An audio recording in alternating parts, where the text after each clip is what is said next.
Jeg hedder Morten, men mine venner kalder mig Morten Mursten. Mursten? Ja, min mor hun er jo værd, så måske jeg kan bage lidt på dig. Han er tømme. Og han har lært mig alt, hvad jeg kan. Så derfor bliver der høvlet igennem.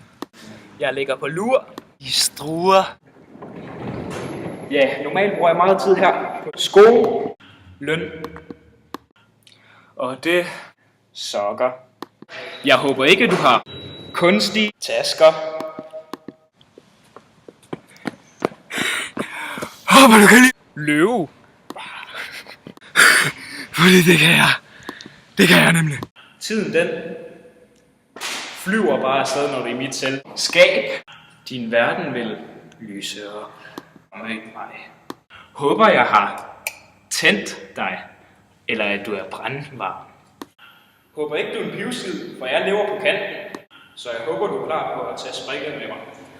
Så skål.